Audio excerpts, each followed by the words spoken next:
Le numéro 1 chinois qui appelle le vieux continent à demeurer des partenaires. L'avenir des relations va en dépendre en partie des prochaines élections. Ce sera le 9 juin ici en France et c'est un peu le grand flou pour les électeurs.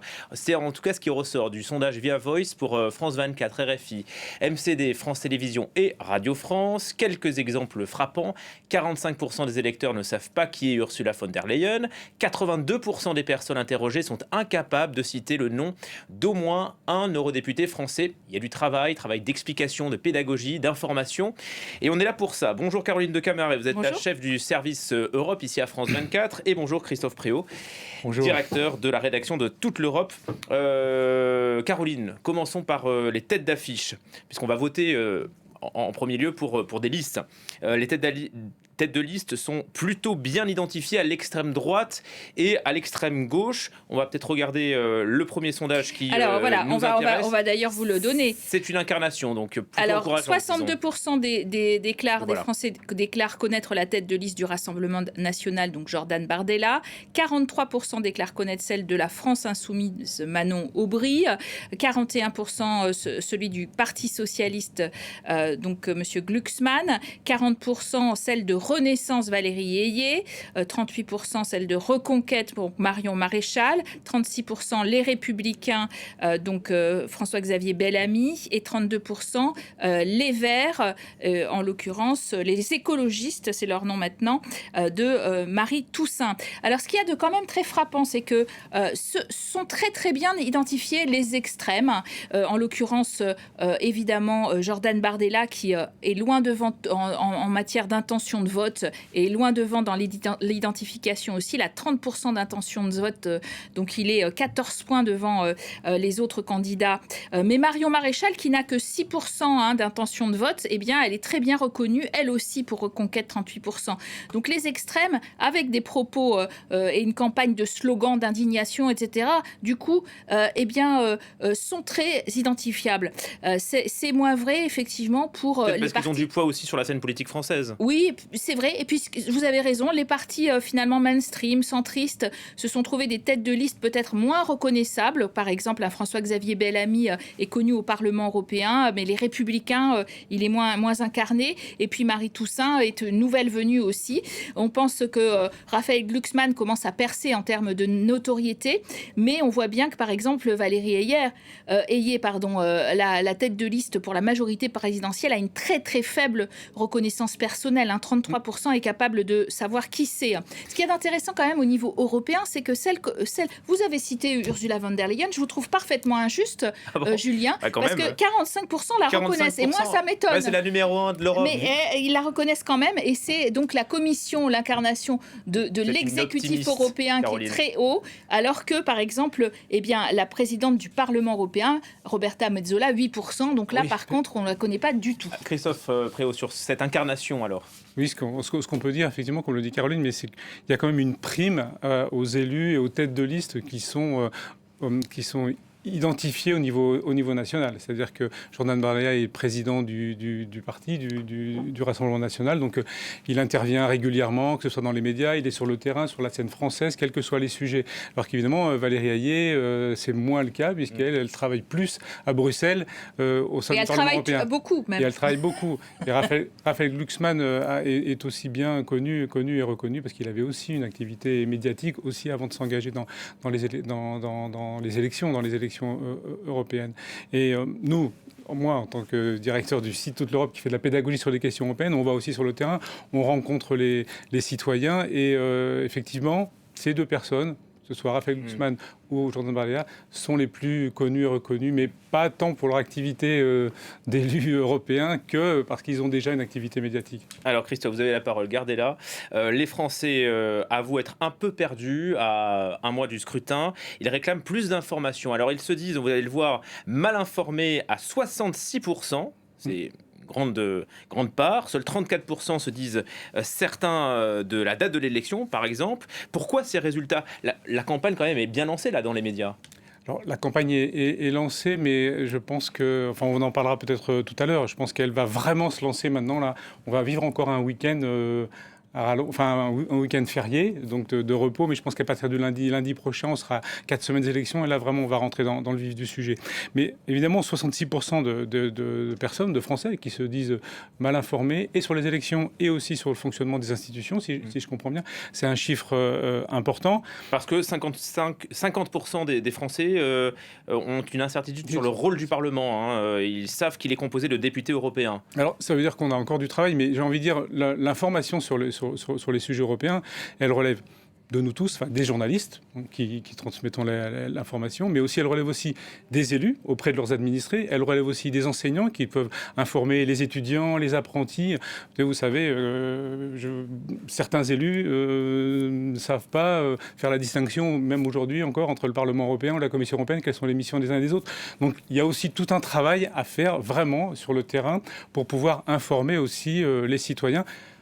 De la date des élections, je pense que alors c'est le 9 juin, le 9 juin. En France 8 et 9 juin en France, parce que c'est le 8 juin en Outre-mer, dans certaines régions d'Outre-mer, et puis le 9 juin ici en Mais un seul tour, ça aussi, peu de gens le savent, parce que les Français ont l'habitude de 2 tours. Là, c'est un seul tour à la proportionnelle. Je précise parce que, voilà, après, on ne peut pas aller voter pour le deuxième tour, il n'y en a pas. Mais c'est vrai qu'il y a un problème de lisibilité, et on le redit à chaque fois, entre le Parlement, le Conseil, la Commission, Caroline. C'est vrai que là, il y a un vrai travail. Hein. Oui, si on regarde les chiffres qui ressortent de ce sondage sur le rôle du Parlement européen, 50% ne savent pas qu'il est composé de députés européens tout de même.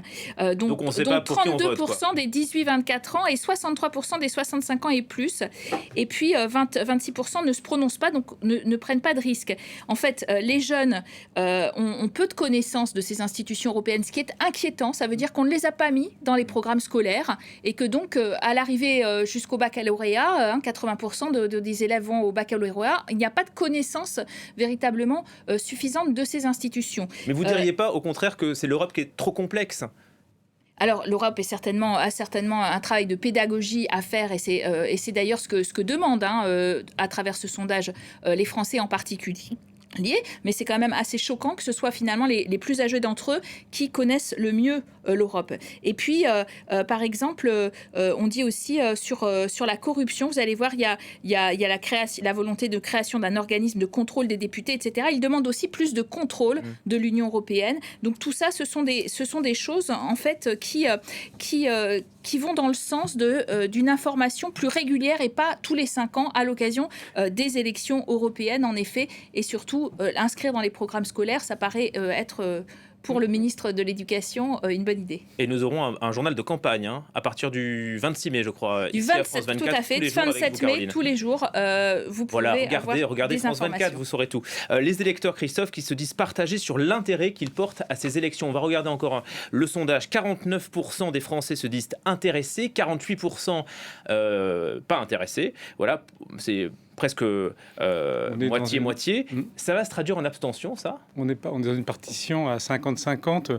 Écoutez, alors moi, peut-être à contre-courant tout le monde, je trouve plutôt rassurant que 50% des Français sondés aujourd'hui, à 1 mois et demi des élections, se retrouvent intéressés par les élections. Il faut savoir que c'est le même pourcentage en 2019, il y a 5 ans, de l'Eurobaromètre, que font les institutions au printemps en 2019. Et cela avait donné dans les urnes 50,1% de participation ici en France. C'était 8 points de plus qu'en 2014. Ce qui veut dire qu'aujourd'hui, 50% des gens qui sont intéressés, je pense que plus la campagne va rentrer un peu dans le vif du sujet, plus ceux-là vont s'intéresser, peut faire un peu cercle vertueux d'information. Ce qu'il faut, c'est aller chercher ceux qui aujourd'hui disent qu'ils ne s'y intéressent pas. Mais les jeunes, en l'occurrence. Mais avec la campagne qui va commencer, moi, je suis vraiment pas... je trouve ce résultat plutôt positif, encourageant. Et je pense vraiment que la participation sera à la hausse. Enfin, je me mouille un peu par rapport aux élections de 2019. Est-ce que vous savez, vous le savez bien sûr, Julien, mais au deuxième tour des législatives en France, la participation était de 46%. Oui. Voilà.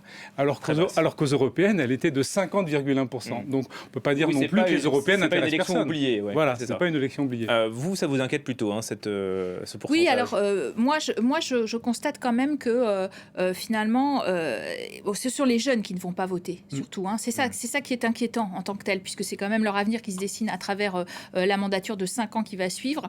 Et ce sont ceux qui, finalement, sont les plus abstentionnistes, ne se sont pas inscrits. Et malheureusement, les inscriptions sont terminées depuis la semaine dernière. Les inscriptions sont terminées sur les listes électorales, mais en revanche, tous les électeurs de plus de 18 ans en France, et qu'ils soient français d'ailleurs et européens, peuvent voter à côté de chez eux. Autre enseignement, Caroline et Christophe, les Français sont plutôt pessimistes quant à l'avenir économique. Regardez, 64% des interrogés estiment que l'économie européenne va se dégrader dans les prochains mois, mais en fait c'est moins qu'en 2022.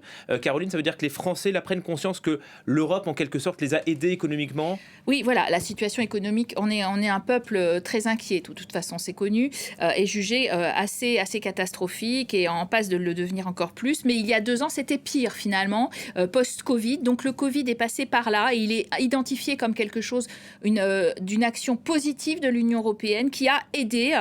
D'ailleurs, c'est aussi le cas dans le domaine de l'agriculture, de l'innovation. Dans le domaine économique, généralement, l'Union européenne a une perception très positive. Elle est considérée comme d'ailleurs performante et aidante. Et par contre, si on regarde cet autre résultat du sondage, dans les mois qui viennent, la place de l'Union européenne sur la scène internationale se dégradera 55%. Et s'améliorera 18% seulement. Là, on voit que c'est la guerre en Ukraine qui est passée.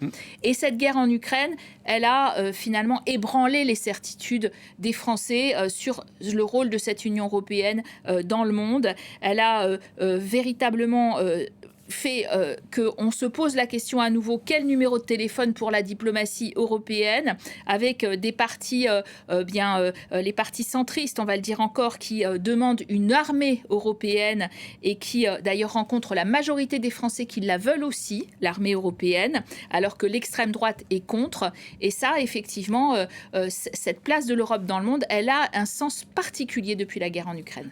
Oui, Christophe, sur cette question ukrainienne, sujet central dans la campagne et sujet clivant, on vient de le voir. Oui, effectivement. Alors, l'Union européenne, j'en doute, jouait un rôle important dans son image aujourd'hui à travers justement la capacité à pouvoir apporter une résolution, une suite plutôt positive, évidemment, on le souhaite, à la guerre en Ukraine. C'est aussi un peu le rendez-vous aujourd'hui aussi de Xi Jinping à Paris, où Emmanuel Macron a aussi convié Ursula von der Leyen pour essayer que le président chinois puisse jouer aussi les intermédiaires avec Vladimir Poutine. Mais c'est vrai qu'on le voit à travers le sondage, grande anxiété quand même des Français par rapport à la sécurité internationale, grande anxiété au niveau de l'économie. Et c'est vraiment l'item qui ressort, le pouvoir d'achat, la lutte contre la précarité. Et là, peut-être que aussi on ne met pas assez en avant ce que fait l'Union européenne quand même pour protéger les consommateurs, pour protéger aussi l'économie européenne à travers des mesures que certains diront protectionnistes, mais d'autres de bon sens, vraiment, de réciprocité justement. C'est ce que sans doute Emmanuel Macron et Ursula von der Leyen diront aujourd'hui à Xi Jinping, où on sait un peu les interactions économiques qu'il y a en ce moment avec les produits chinois qui veulent en tout cas s'introduire sur le marché européen. Il faut le savoir, le marché européen, c'est le premier marché commercial du monde. Donc là, l'Union européenne a un levier et une force exceptionnelle. Donc c'est à l'Europe de jouer un peu les gros bras, si je puis dire, de montrer aussi sa force, c'est de montrer qu'elle peut protéger à la fois ses consommateurs et ses citoyens. Élection européenne, le 9 juin, tour, un seul tour. Caroline de Camaret, désolé, on en termine là. Tout le sondage est décrypté aussi sur notre site france24.com et peut-être sur votre site Toute l'Europe. Christophe Préau, merci en tout cas pour votre décryptage. Merci aussi à Caroline de Camaret.